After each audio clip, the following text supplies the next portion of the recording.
Se votó, ahora se está viendo a ver cómo se la resuelve, pero bueno, vamos a primero presentar y hacer una intro, después vamos a pasar al tema principal. Está Mati Yunis, está Fede Netri del Club de Derecho, nuestros amigos ya del programa han venido al programa. Muchachos, ¿cómo están? Buenas tardes. Hola Facu, muy bien, la verdad que muy contentos de arrancar este nuevo segmento acá en el programa. Siempre nos sentimos como en casa, así que bueno, también con muchas ganas de empezar este nuevo producto, este nuevo segmento dentro del programa. Así que gracias por la invitación. Que lo vamos a hacer cada 15 días. Es decir, 2 veces cada 15 días. Sí, los jueves cada 15 días. Los jueves, cada 15 días. Sí. ¿Se entiende? Porque por ahí, o sea, es un jueves, después el otro no, y después el otro sí. Ahí ¿se entendió? Ahí. Para que vayan agendando ahí Claro, en su sí, libretita. Para que vayan agendando. Fede, ¿cómo estás vos? Bien, muy bien. Muchas gracias, Paco. Muchas gracias, Lu. Muy contento de estar acá de nuevo. Bueno, y hoy vamos a tocar un tema, vamos a empezar este segmento con algo importante, polémico, bastante hoy en boca de todos. Están pasando cosas con este tema en todas las ciudades. Bueno, nuestra ciudad, por supuesto, no es ajena a eso. Como es la ley de alquileres, ¿no? Así es, Facu.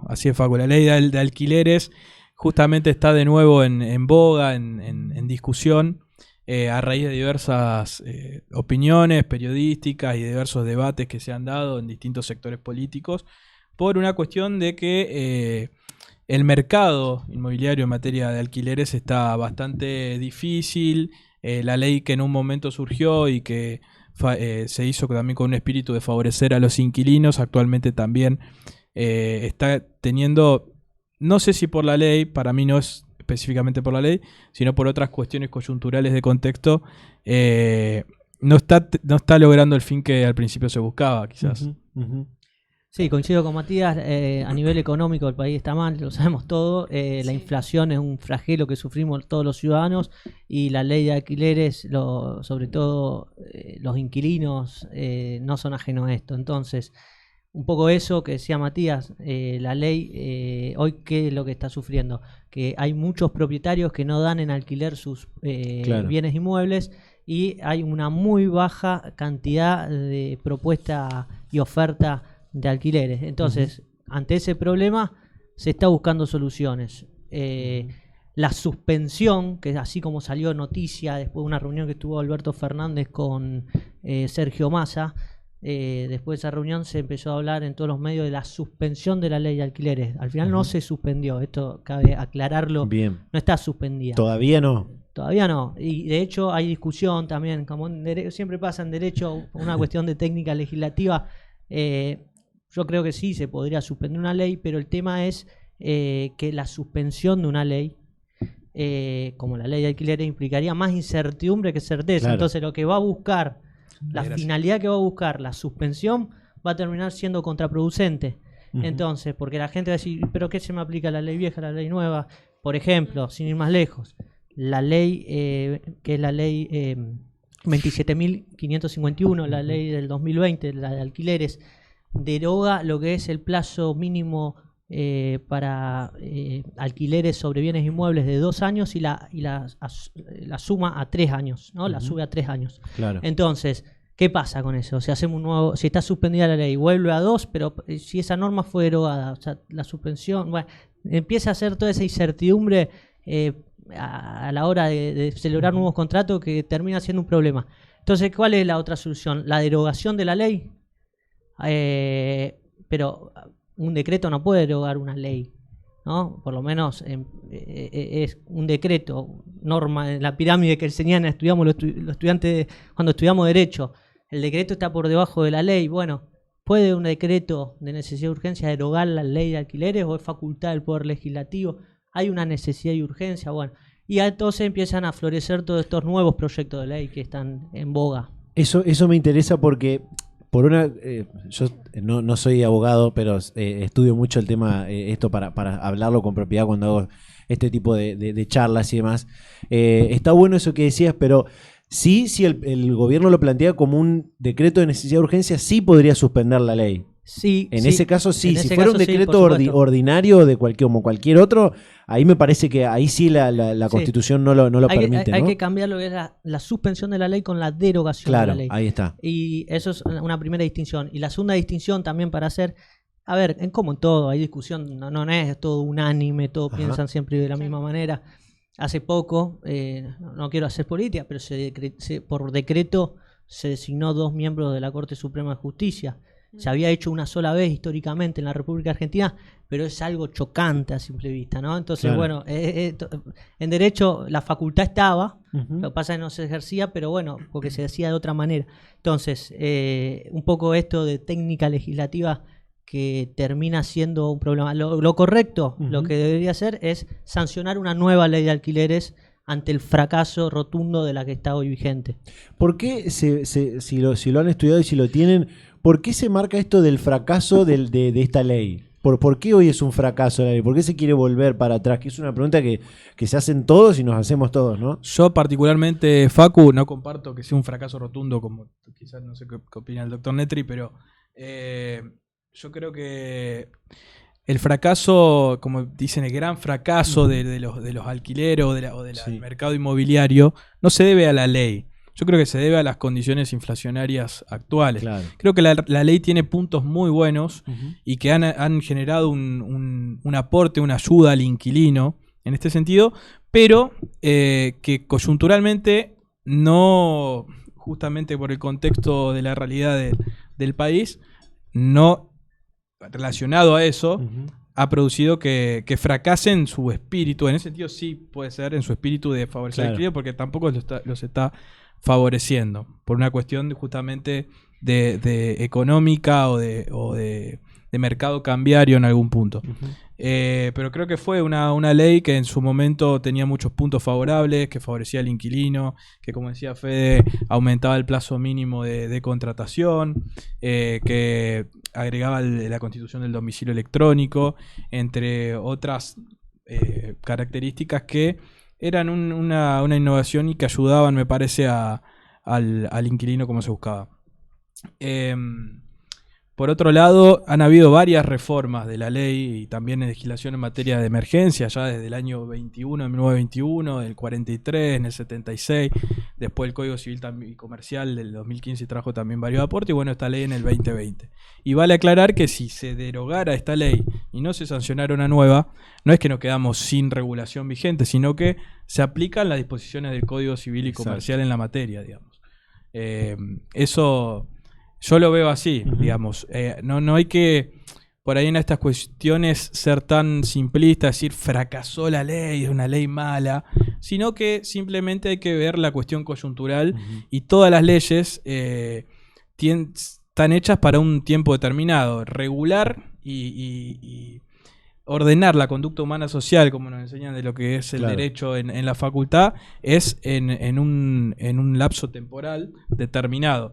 Lo que nos pasa en Argentina es que no tenemos por ahí estabilidad, sobre todo en la economía y en las leyes que tienen cierta implicancia económica, Ujú. se genera que la ley se piensa de una manera y a los 2 meses cambió la situación y ya no sirve para Claro. lo que fue creada, digamos, en Claro. algún punto. Esa es mi postura. Esta ley, ahora no sé, te dejo que si querés completar algo, Fede, pero esta ley, como vos decís, tiene como un impacto muy fuerte en lo económico, porque yo me marqué algunos de estos, entre comillas, yo lo pongo siempre entre comillas, beneficios que tenía la ley en materia económica para el inquilino, era, por ejemplo, lo del depósito en garantía, las expensas extraordinarias que solamente el inquilino tenía que pagar las expensas de lo que ocupa de su inmueble que está alquilando, y algunos tipos de soluciones en cuanto a las garantías que se podían admitir. Muchas de las cosas que nunca se aplicaron en la mayoría de los contratos y que siempre se plantearon como,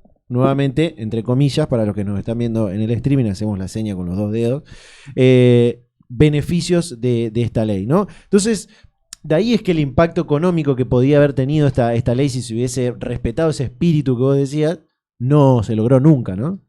Sí, bueno, un poco completando lo decía el doctor Yunis, que un poco más, él hizo un análisis más en perspectiva, Marco.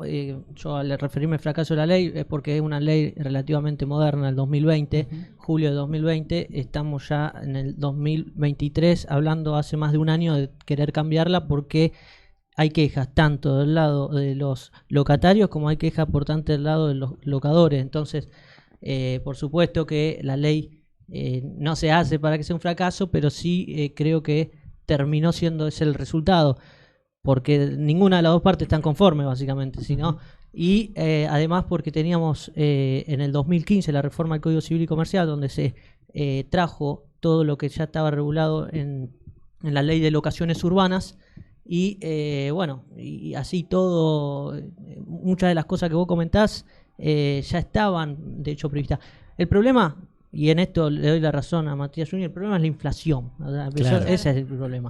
Entonces, ante la inflación, ¿cómo prevemos de acá a 3 años en un país lleno de incertidumbres cuál va a ser el alquiler del inmueble? Y ahí, en base a eso radica el problema. ¿Qué trató de hacer la ley? Bueno, vos mencionaste el tema del depósito en garantía, así que no puede exceder de un mes. O sea, el primer...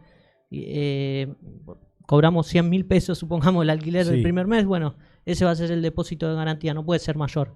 Pero claro, como echa la ley, echa la trampa. Claro. Yo conozco autores, no porque sea trampa, sino porque hay alternativas. Autores que escriben, por ejemplo, Abati, ha hablado sobre el tema de, bueno, no se le puede exigir, porque es una cuestión de orden público, un depósito en garantía al locatario mayor a un mes, pero sí a un fiador a lo mejor, sí a un tercero. ¿Por qué no a un tercero? Entonces le pedimos que ese depósito en garantía lo haga un tercero. Después, por ejemplo, el tema de que se trató, una de las novedades de esta ley es que permitió lo que se llama aplicar índices. Claro. Por ejemplo, se eliminó lo que se llamaba en la ley de convertibilidad, se prohibió lo que es la indexación. ¿No? La indexación es que someter un alquiler a índices que no sabemos cuánto va a terminar pagando.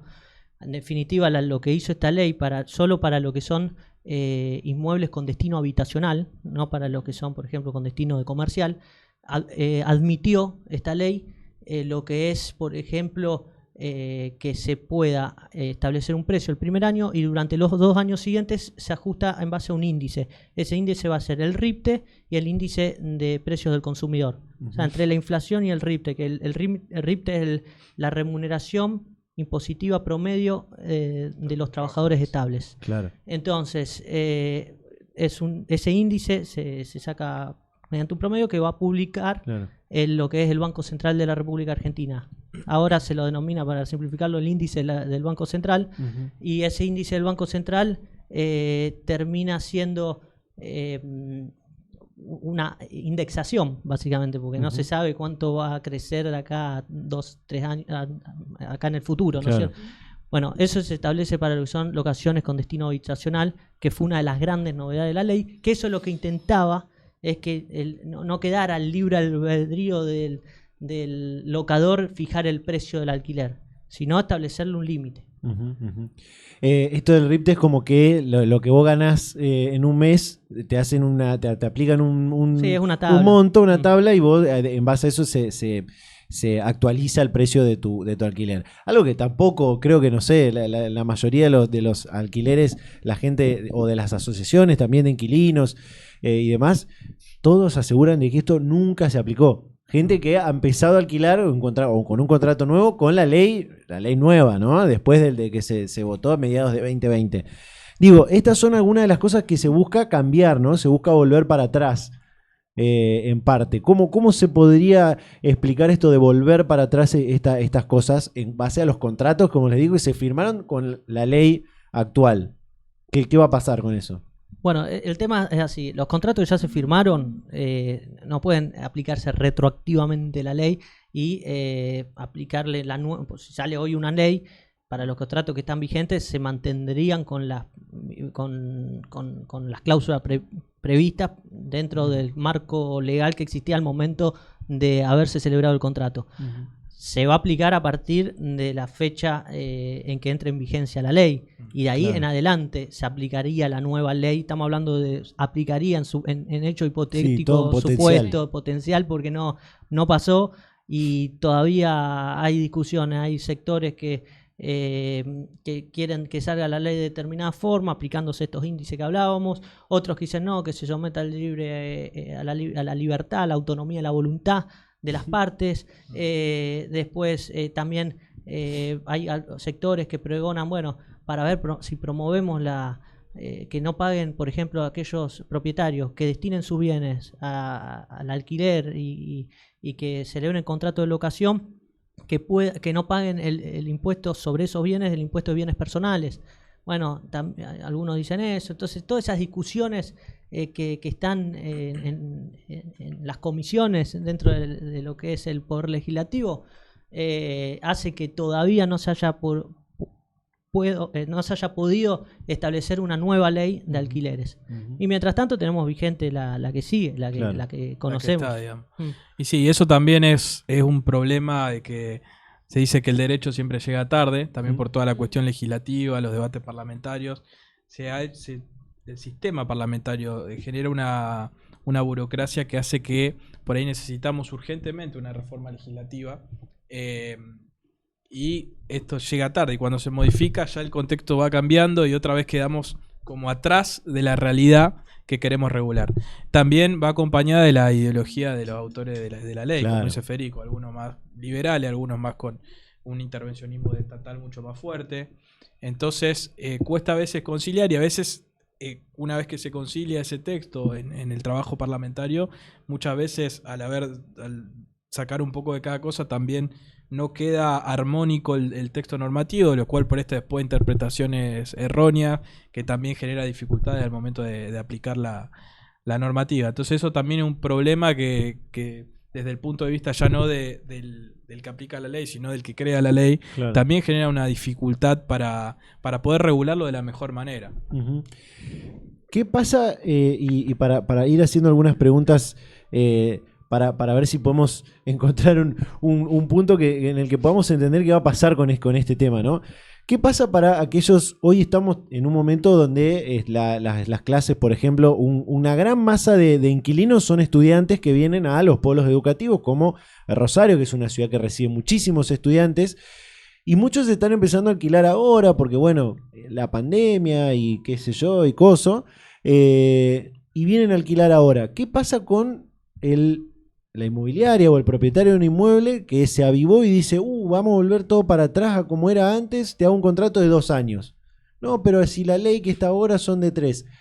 ¿Cómo el inquilino puede defenderse de alguna forma y decirle, no, mirá, no, todavía no, la ley sigue diciendo que son 3 años el contrato? Por ejemplo, para plantear algo sencillo, ¿no? Dentro de lo que le puede pasar a un inquilino.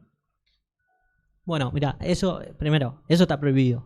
Que el inquilino tiene que decir, eso está prohibido. Si pactamos 2 años, después sería el tribunal y el plazo mínimo que se va a establecer judicialmente va a ser 3, porque así lo establece la ley. O sea, no podemos encontrar ahí una norma de orden público. O sea, ese plazo mínimo no se puede modificar. Ahora bien, hay algo que existe, son los alquileres temporarios, ¿no? Pero ¿qué pasa con el alquiler temporario? No puede ser mayor a 3 meses. Entonces, a veces se hacen prórrogas, pero no deja de ser una simulación ilícita, en este caso. ¿Por qué una simulación ilícita? Porque estás buscando alternativas para alquilar por plazos menores, diciendo como que fuere un alquiler temporario cuando realmente no lo es. Entonces estás aparentando algo que realmente no es. Entonces, y digo que es ilícita porque estás contrariando el plazo mínimo que es de 3 años. Entonces, si vienen con eso, bueno, si lo quieren firmar, que lo firmen, pero no... Primero llamen a un abogado. Claro, exacto. No se asesoren solos, no vean los medios, llamen a un abogado, porque para eso estamos. Por ahí a veces nos llegan también yendo un poco más al llano de la práctica, también dirigiéndonos al público abogadil que nos está mirando. Un poco a veces todos estarán de acuerdo que nos llegan clientes con temas que ya avanzado porque se fueron asesorando solo con uno, con otro, ¿viste? Y que te traen el tema ya avanzado cuando ya las medidas que se podían haber tomado antes, más simples, más ágiles y más económicas, ya no se pueden tomar y hay que ir por una vía más compleja, digamos. Entonces, y ahora para el público no abogado, primero que nada, llamen y consulten con un abogado. Eso coincido, porque a veces se llega el tema con demasiadas patologías que se podrían haber prevenido de haber llamado a un abogado o una abogada. Eso pasa siempre, porque yo lo hago con un ejemplo más médico, que por ahí a la gente le duele la cabeza y busca dolor de cabeza, también. tal. Sí, Google no fue a la facultad, los abogados, como Mati, como Fede, fueron a la facultad, estudiaron y les pueden dar mejor la respuesta. Google, en este caso, no. Y bueno, ahora ya no tanto con Google peleamos nuestras incumbencias, sino también con la inteligencia artificial. Con la inteligencia artificial. Así Bueno, que eso va a ser algo que podemos hablar en este segmento, si está... hay ahí alguna preocupación, ¿no? de los profesionales del derecho. bueno, Pero lo hablamos en otro segmento si quieres. Yo tengo una pregunta más, porque una de las cosas que lo voy a buscar porque lo tenía de una nota que salió en un diario. Una de las cosas que se proponía o que se iba a buscar también con esta ley es que el gobierno pueda instalar no sé si programa de alquiler social es el título, pero sí como un programa donde el gobierno de alguna forma podía regular la cantidad de alquileres, de viviendas que hoy sabemos que hay una cantidad impresionante de viviendas que están ociosas, que están sin ocuparse y que si la quieren ocupar te ponen un precio irracionable. Entonces había una idea medio de una intervención estatal, como pasa en algunos otros países, ¿no? En algunos otros países, hay acá en esta nota que salió un perfil que dice, en Países Bajos, por ejemplo, ¿se acuerdan de Países Bajos, el que le ganamos en el Mundial? El 30% de las viviendas del país son alquileres sociales o públicos. Y en Argentina casi no existe, un número inexistente, menos del 10%. Entonces, ¿cómo se podría tener esta articulación, ¿no? en la ley de alquileres con una intervención estatal, por lo menos para regular un poco ahí esto del precio, de que la vivienda no quede ociosa? y eso vuelvo a decirte, es cuestión de también la mirada con la que uno va a legislar. Nosotros en nuestra legislación y por sus fundamentos y sus orígenes tenemos una función social de la propiedad, Claro. con el respeto de las garantías de derecho a la propiedad privada, pero con una función social, con una mirada social. Eso fue oscilando con más intervención o menos intervención estatal, dependiendo del gobierno y de las mayorías parlamentarias que se han tenido en sus debidas reformas.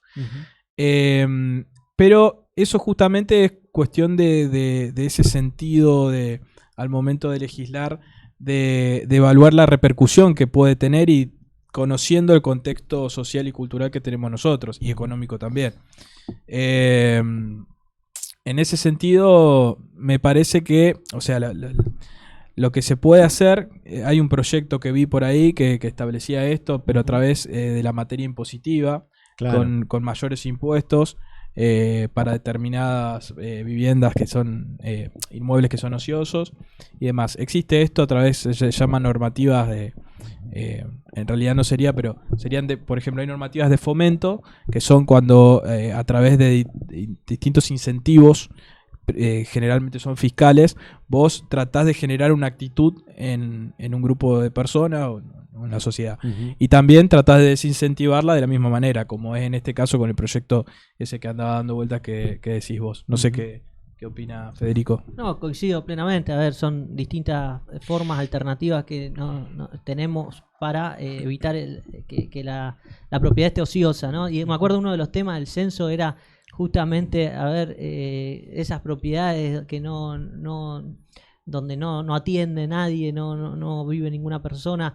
¿Qué se va a hacer, ¿no? Y empezar a hablarse de a ver si cobraban mayores impuestos para ese tipo de personas propietarias, Claro, de esas de propiedades. esos inmuebles. Exactamente, así que sí, un poco siempre tiene que estar con este sentido de que es constitucional, de la función social que tiene la propiedad.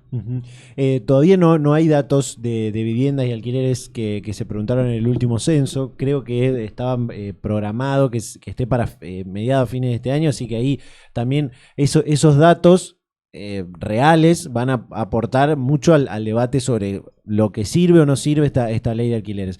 Muchachos, para cerrar, si les quedó algo sobre la ley, alguna cosa que quieran aclarar y que quieran que la gente que está escuchando, que nos va a seguir escuchando, se lleve de este debate de la ley de alquileres, sobre todo en cuanto a preocupaciones, ¿no?, que existen con esto de, nos quedamos sin ley, la derogan, la sacan, la suspenden.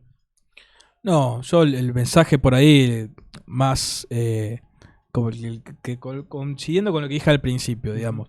No hay que estigmatizar una ley, ninguna ley es totalmente mala, totalmente buena, pero sí obviamente hay que ir modificándola en la medida de que lo requiere y que así lo exija la demanda social, digamos.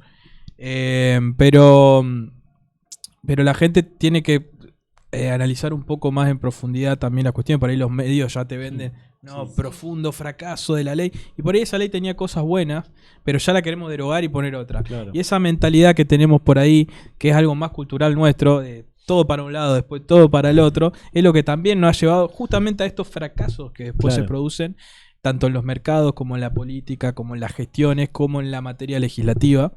Entonces, por ahí yo sé que es difícil porque estamos muy golpeados y durante años y años venimos golpeados como sociedad, pero tratar de no perder ese sentido de razonabilidad, de criterio, de estudiar un poquito más las cosas a fondo y ver también qué es lo que estamos pidiendo cuando nos hartamos de ciertas cosas, porque a veces también el remedio suele ser peor que la enfermedad. Por ahí, como una conclusión así más filosófica que jurídica. Coincido plenamente con esa conclusión y bueno, podrá también ser tema de otros segmentos, pero pensar en la ley, en leyes que empiecen a incorporar la tecnología, ¿no es cierto? Él hablaba del domicilio electrónico, pero bueno, hoy ya tenemos un sistema de alquiler que es el que mucho se usa para alquileres temporarios como Airbnb, donde tenemos en una plataforma, esto se llama economías colaborativas, donde los usuarios tienen la simplicidad de acceder a distintas ofertas a través de las plataformas y bueno, empezar a incorporar, ¿no? y a ser permisivo legislativamente en estas tecnologías que nos permiten y nos ofrece este siglo que estamos viviendo. Estamos hablando, decía, inteligencia artificial. Bueno, pero empecemos a hablar del tema, a incorporar el tema y el derecho a legislar el tema, no digo con una sobredosis de regulación, sino que simplemente para empezar a que se dé esta cuestión que ya se da en la práctica, pero que jurídicamente ser permisivo a que esto avance.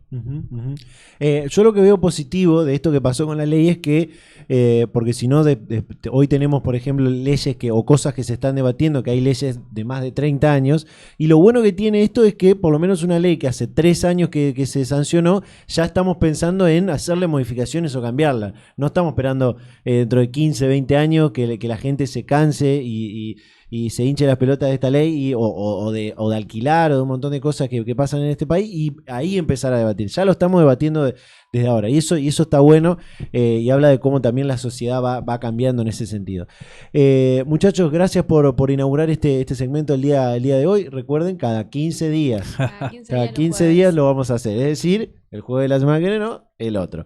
Gracias por venir. Va a quedar seguramente para algún otro segmento hablar de inteligencia artificial y de si la inteligencia artificial puede reemplazar a algunas profesiones, en este caso a la de ustedes. Yo creo que no, pero yo tampoco. Pero bueno, quedará para el debate ese puntapié.